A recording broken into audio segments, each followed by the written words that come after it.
Assalamualaikum warahmatullahi wabarakatuh. Let me introduce myself. My name is Yolanda Khofifa Rahma and my study number is 21130420007.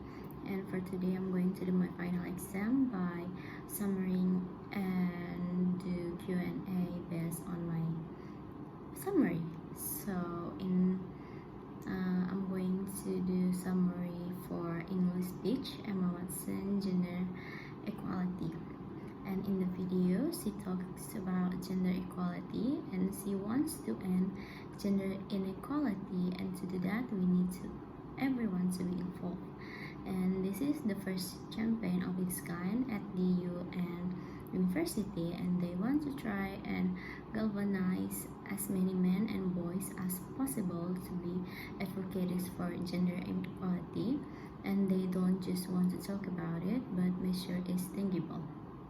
And she was appointed 6 months ago, and the more she has spoken about feminism, the more she realized that fighting for women's rights has too often become synonymous with man-hating. She said, "If there is one thing I know for certain, it is that this has to stop." And for the record, feminism by definition is the belief that men and women should have equal rights and opportunities. It is the theory of the political, economic, and social equality of the sex. She started questioning gender-based assumptions when apparently she thinks that she's among the ranks of women whose expressions are seen as too strong, too aggressive, isolating, anti-man, and unattractive. And she thinks it is right that as a woman she is paid the same as male counterparts, able to make decisions about her own body, and that women be involved in policies and decision making of the country, and afforded the same respect as men. But sadly, that there is no one in the country in the world where all women can expect to receive this right. No country in the world can yet say they have achieved gender equality. This right considered to be human rights, but a lot of women don't get the same equality. She talks about how her surroundings affect how she is today, and this influenced her to be a feminist. They might not know it, but they are the unaffected feminists who are changing the world today. And we need more of those. And if you still hate the word, it is not the word that is important, but the idea and the ambition behind it. Because not all women have been afforded the same rights that she has. She has seen young men suffering from mental illness and unable to ask for help for fear it will make them look less macho. In fact, in the UK, suicide is the biggest killer of men between 20 to 49 years of age, excluding road accidents, cancer, and coronary heart disease. She has seen men made fragile and insecure by a distorted sense of what constitutes male success. Men don't have the benefits of equality either. We don't often talk about men being imprisoned by gender stereotypes, but I can see that they are, and that when they are free, things will change for women as a natural consequence. If men don't have to be aggressive in order to be accepted, women won't feel compelled to be submissive. If men don't have control, women don't have to be controlled. Both men and women should feel free to be sensitive. Both men and women should feel free to be strong. It is time that we all perceive gender on a spectrum, not as two opposing sets of ideas. And that is the summaries for the video. And for the Q&A section, question number 1: why everyone needs to be involved in gender equality? And for me, I think gender equality make our communities safer and healthier. Unequal societies are less cohesive. They have higher rates of antisocial behavior and violence. Countries with greater gender equality are more connected. Their people are healthier and have better well-being. And question number 2: what are the causes causes of gender equality. And for me, I think is one of the major causes of gender inequality is the lack of awareness among women about their rights and their ability to achieve equality.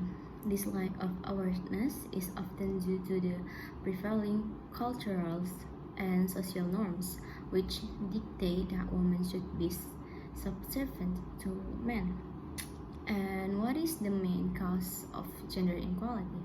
And I think gender inequality has its root in differences between men and women in society.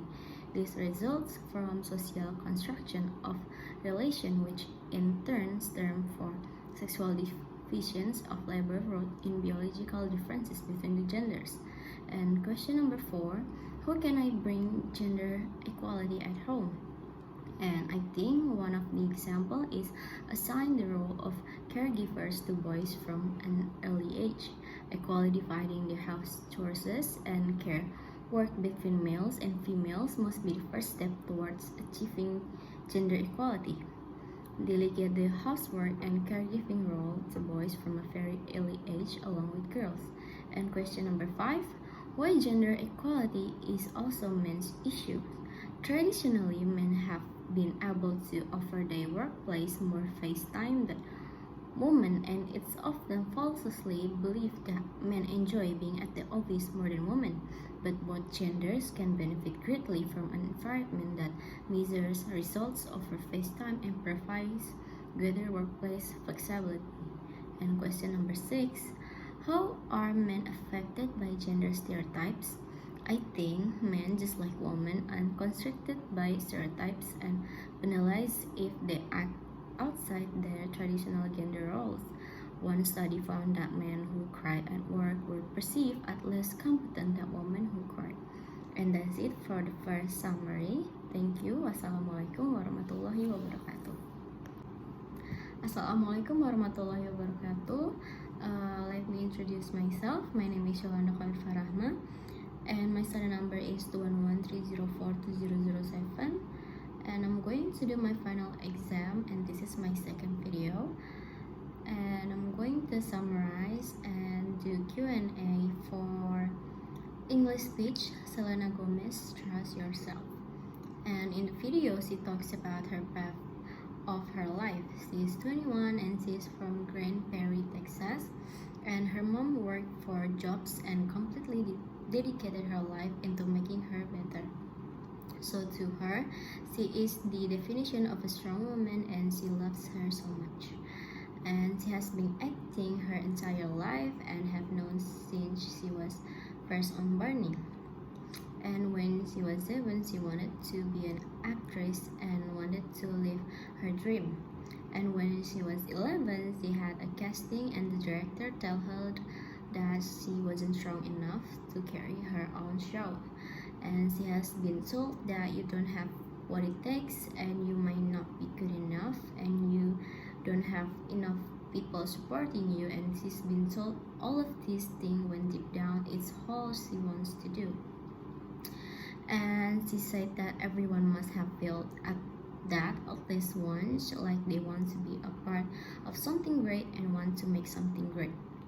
And it is hurt when people try to tell you that you are not good enough, and it almost did for her, but there was her mom next to her, and she said the most important thing is to always trust in yourself.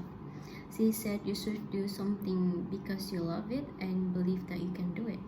So she told her to keep going, and she taught her to just trust ourselves.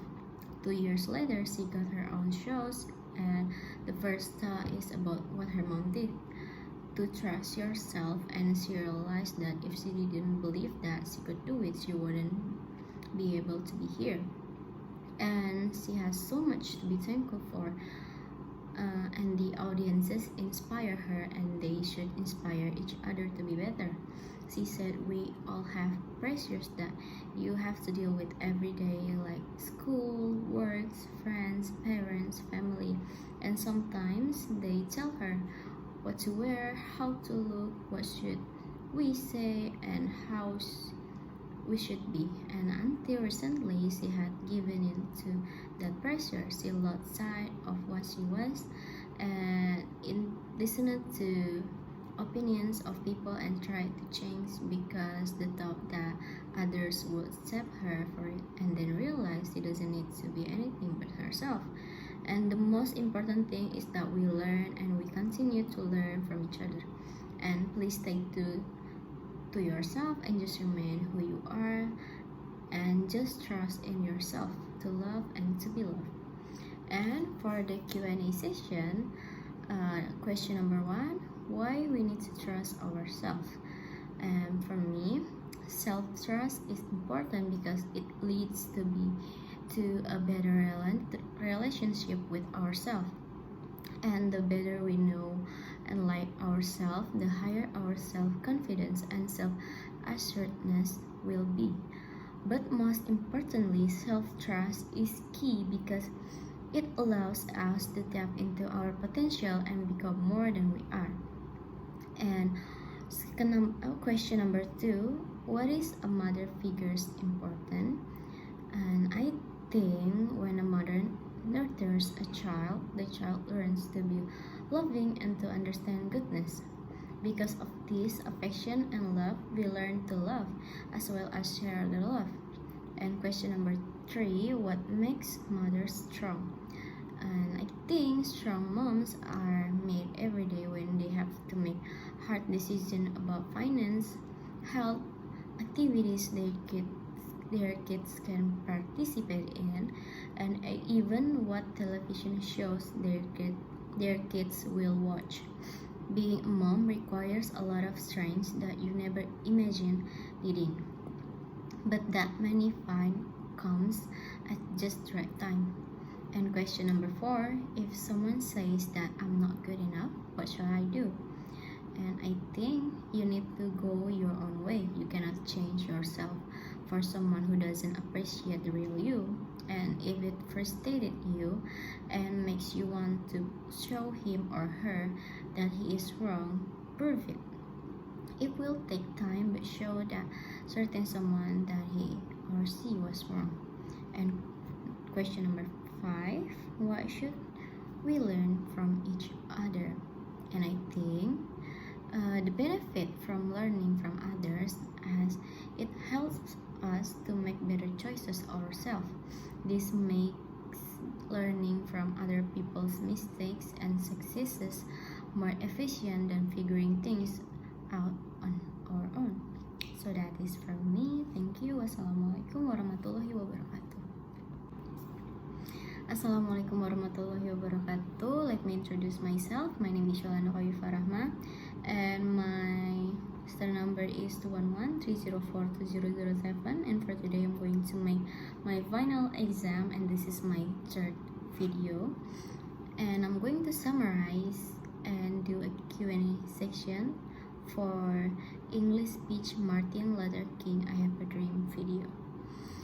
In the video, he talks about the greatest demonstration for freedom in the history of the nation. 5 years ago, a great American in whose symbolic shadow we stand today signed the Emancipation Proclamation. This momentous decree came as a great beckoning light of hope to millions of Negro slaves who has been searched in the flames of withering injustice.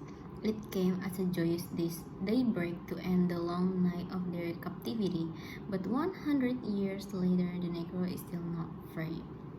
100 years later, the life of the Negro is still sadly crippled by the manacles of segregation and the chains of discrimination. Lives on a lonely island of poverty in the midst of a vast ocean of material prosperity, and still languishes in the commerce of American society and finds himself in exile in his own land. They all have come to this hollowed spot to remind America of the fire's ardency of now. He said that now is the time to rise from the dark and desolate valley of segregation to the sunlight path of racial justice, to chain racial injustice to the solid rock of brotherhood, and to make just the ring out for all of God's children, there will be neither rest nor tranquility in America until the Negro is granted citizenship rights. They must forever conduct our struggle on the high plane of dignity and discipline, and must not allow our creative protest to degrade to physical violence. The marvelous new militarism which has engulfed the Negro community must not lead us to a distrust for all white people, for many of their white brothers have evidences by their presence here today that they have come to realize that their destiny is part of our destiny. So even though they face the difficulties of today and tomorrow, they still have a dream. It is a dream deeply rooted in the American dream, a dream that one day this nation will rise up and live out the true meaning of its creed. We hold this truth to be self-evident that all men are created equal. And for the Q&A session, question number 1, what is freedom in human life? I think freedom is understood as either having the ability to act or change without constraint, or to possess the power and resources to fulfill one's purposes unhindered. And question number 2, why is freedom of protest important? And the answer is the right to protest is essential in a democracy. It means for people to express dissatisfaction with current situation and assert demands for social, political, and economic change. And question number 3, what was Martin Luther's dream about? And Martin Luther's dream is that one day even the state of Mississippi, a state sweltering with the head of oppression, will be transformed into an oasis of freedom and justice. I have a dream that he has a dream that his 4 little children will one day live in a nation where they will not be judged by color of skin but their character. And question number 4, what was the purpose of all men are created equal? And on July 4, 1779, when the Continental Congress adopted the historic text drafted by Thomas Jefferson, they did not intend it to mean individual equality. Rather, what they declared was that American colonies as a people had the same right to self-government as other nations. And question number 5, how can we reduce racism and prejudice in the classroom? And I think it's to work to include anti-racism education in school's curriculum. Develop a strategy to change racist policies in your school, recognizing the tradition of other cultural and ethnic groups, and developing intercultural relationship will reduce racial prejudice. Okay, that's it for me. Thank you. Wassalamualaikum warahmatullahi wabarakatuh. Assalamualaikum warahmatullahi wabarakatuh. Let me introduce myself. My name is Yolanda Khofifa Rahma, and my cell number is 211304207. And I'm going to do my final exam, and this is my 4th video. And I'm going to summarize and do a Q&A session about a cross-cultural misunderstanding and miscommunication. So, a cross-cultural misunderstanding or miscommunication is the result of a gap in understanding of a linguistic or socio-cultural aspect of the language and culture. Language and culture are intertwined and a complex and dynamic system. So, as we are learning another language, we are bound to make mistakes. And the strategy is, first, linguistic awareness. The first thing you can do is to learn to use a few key phrases in the target language. And strategy number 2, pay attention to nonverbals. And some people are oblivious to the fact that hand gesture, certain types of body language, and other nonverbal clues are not universal.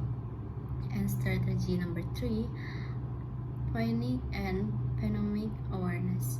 And this is like tonal language like Mandarin or Cantonese are sometimes tricky to someone coming from a non-tonal language like English because they are not used to having to be multiple definition of a word based on the rising of falling intonation of that word and sounds or phonemes. And phonemes are distinct units of sound and can alternate the meaning of a word like protgy, intonation, and emphasis. Like the tone of our voice can really make a big difference with intonation and delivery. And after that, I'm going to do a Q&A session. And question number 1 is, what is the meaning of a cross-cultural misunderstanding? And the answer is the result of a gap in understanding of a linguistic or socio-cultural aspect of the language and culture. And question number 2, what are things that can cause a cross-cultural misunderstanding? And the answer is a word that was mispronounced, in which incorrect use of an expression, a hand gesture that was inappropriate, an improper word, and a culturally sensitive topic, and soon. And what is the strategy related to? What is the strategy related to? And this strategy is to socio-cultural awareness. And question number 4, what is the meaning of phonemes? Phonemes are distinct of a sound and can alternate the meaning of a word. And question number 5, what are the examples of phonemes? For instance, bat and bone are two distinct unstable words, but there's only phonic differences. So that is for me. Thank you. Wassalamualaikum warahmatullahi wabarakatuh. Assalamualaikum warahmatullahi wabarakatuh. Let me introduce myself. My name is Yolanda Khofifa Rahma, and my phone number is 211-304-2007, and I'm going to make my final exam video and do a summarize and Q&A section for the video English speech. Sakira education changed the world. And because education is tremendous equalizer, and it is the surest way to provide all of these kids the best fighting chance to better their life conditions. However, it is challenging for kids to go to school due to economic inequalities. Why do so many children in Sakira's country experience chronic malnutrition? The majority of their issues are related to their inability to access high quality education. The incredible return on investment that a top-notch education can offer is demonstrated by facts and figures.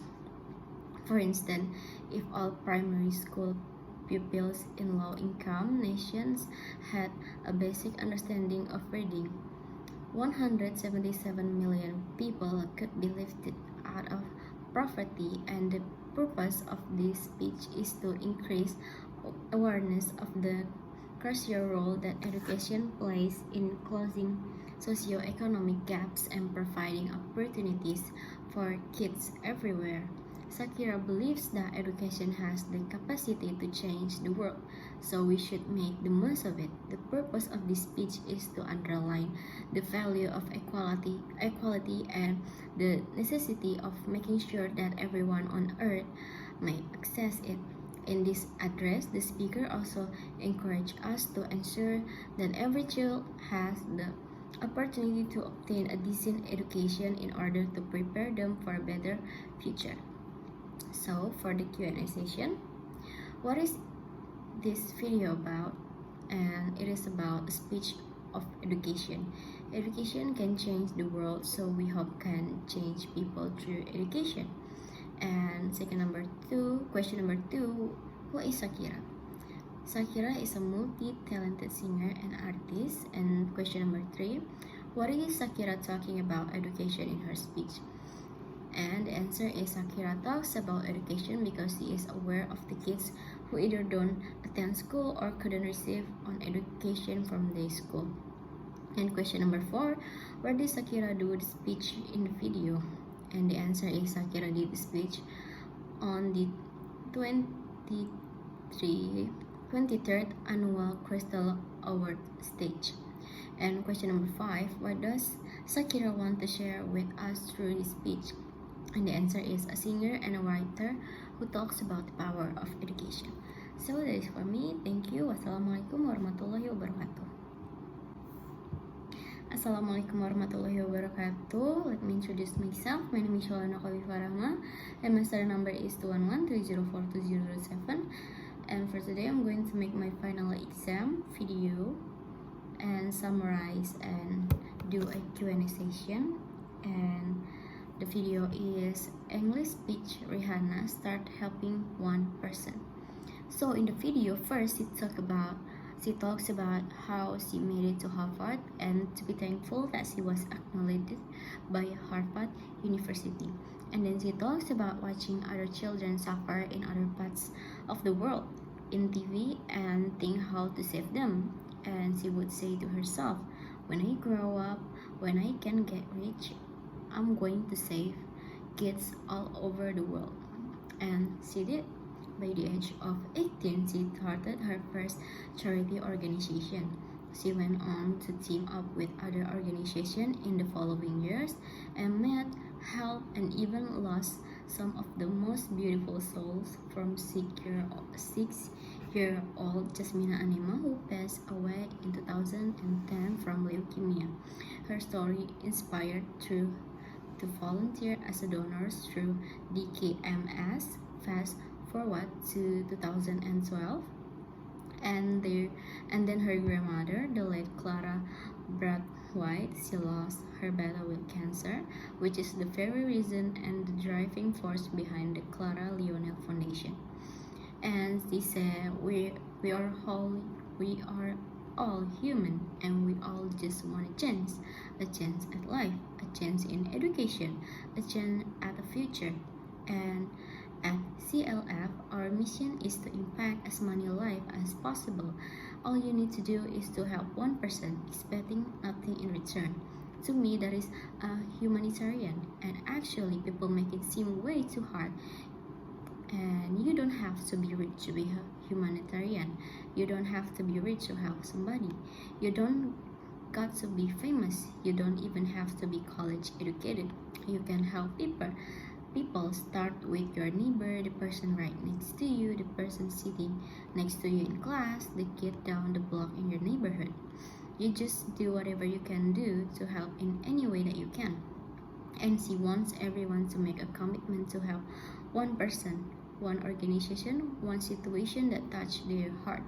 And she has a very kind-hearted grandmother that always used to say, if you got $1, then there's a plenty to share. And Rihanna has worked on several projects aimed towards bettering society, including efforts to increase access to education globally through her Clara Lionel Foundation Global Scholarship Program and her support for the Global Partnership for Education and Global Citizen. And for the Q&A session, what is helping others important? And I think because helping others improves social interaction, distract people from their own problems, and improve self-esteem and competence. Physical well-being, helping others leads to increase social integration, which allows people to lead more active lifestyles. And question number 2, what is humanitarian means? Being a humanitarian means helping people who are suffering and saving lives anytime and place in the world. And so humanitarian work requires being responsible, conscious of the circumstances of the other people's lives, and helping them on the basis of need without discrimination. And question number 3, how do I start helping people? I think donate old clothes and shoes, be a patient listener, donate blood, volunteer at a local homeless shelter or shop kitchen, compliment someone to increase their self-worth, spread positivity, and be on time, congratulate someone when they did something courageous, can help people. And question number 4, what are Rihanna humanitarian works? She founded the Believe Foundation, a charity to help critically ill children, and in 2012 she launches the Clara Lionel Foundation, which supports and funds education and health programs around the world. And question number 5, when you become wealthy, do you think that helping others become a responsibility? And I think helping others is always a responsibility regardless of your means. Wealth is not a blessing unless it's few and used as one. And imagine wealth as the ability to be multiple people helping others at all once. Wealth isn't about having it for no reason. If the ability to help others is magnified, so is the responsibility to do so. All the wealth on the planet belongs to God. Okay, that's it for me. Thank you. Wassalamualaikum warahmatullahi wabarakatuh. Assalamualaikum warahmatullahi wabarakatuh. Let me introduce myself. My name is Yolanda Khofifa Rahma, and my study number is 211-304-2007. And I'm going to make my final exam video, and this is my 7th video and the last. And I'm going to do a summary and Q&A session for the English speech Leonardo DiCaprio climate change video. And in the video, he talks about his concern about climate change. He talks about one of the 400 people who marched in the streets of New York on Sunday, and the billions of others around the world who wants to solve our climate crisis. As an actor, he pretended for a living. He plays fictitious characters, often solving fictitious problems. He believes that mankind has looked at climate change in the same way as if it were fiction, as if pretending the climate change wasn't real would somehow make it go away.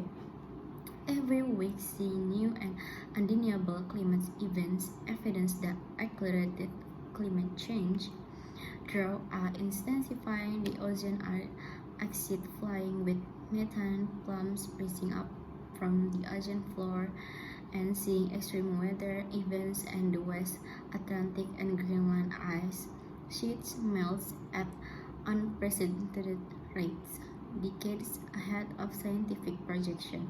None of this is rhetoric, and none of this is hysteria. It is fact. The scientist community knows it, industry knows it, government know it, even the United States military knows it. The chief of the U.S. Navy Pacific Command, Admiral Samuel Locklear, recently said that climate change is one of the greatest security threats, and this disaster has grown beyond the choices and that individuals make. This is now about the industry and governments around the world taking the decisive large-scale action. Now must be our moment for action, and eliminate government subsidies for all oil, coal, and gas companies to end the free ride that industrial polluters have been given in the name of a free market economy. They do not deserve our tax dollar. They deserve our scrutiny, for the economy itself will die if our ecosystem collapses. And the good news is that renewable energy is not only achievable but good economic policy. This is not a partisan debate. It is a human one. Clear air and livable climate are inalienable human rights. And solving this crisis is not a question of politics. It is a question of our own survival. This is the most urgent of times and the urgent of the message. The people made their voices heard on Sunday around the world, and the momentum will not stop. He said the time to answer humankind's greater challenge is now. And for the Q&A session, what is climate change? So, climate change refers to long-term shifts in temperature and weather patterns. These shifts may be natural, such as through variation in the solar cycle, but since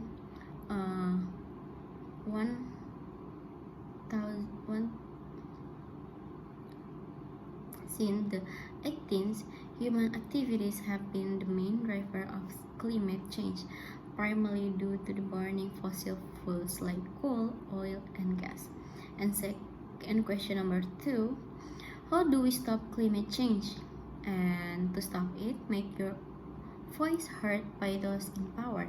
Eat less meat and dairy, cut back on flying, leave the car at home, reduce your energy use and bills, respect and protect green spaces, invest your money responsibly, and cut consumption and waste. Question number 3, is it climate change bad right now? And climate change is already impact human health. Changes in weather and climate patterns can put lives at risk. Heat is one of the deadly weather phenomena as ocean temperature rise. Hurricanes are getting stronger and wetter, which can cause direct and indirect deaths. Now, question number 4: what has Leo DiCaprio done for climate change? And he has invest his wealth in the plant-based company that are pioneer a more sustainable future. He diversified his investment among Beyond Meat, hippies, Califia farms, and others. And question number 5, what is the main impact of climate change? And the impacts of climate change on different sectors of society are interrelated. Drought can harm food production and human health. Flooding can lead to disease spread and damage to ecosystem and infrastructure. Human health issues can increase mortality, impact food availability, and limit worker productivity. So that is all me. Thank you. Wassalamualaikum warahmatullahi wabarakatuh.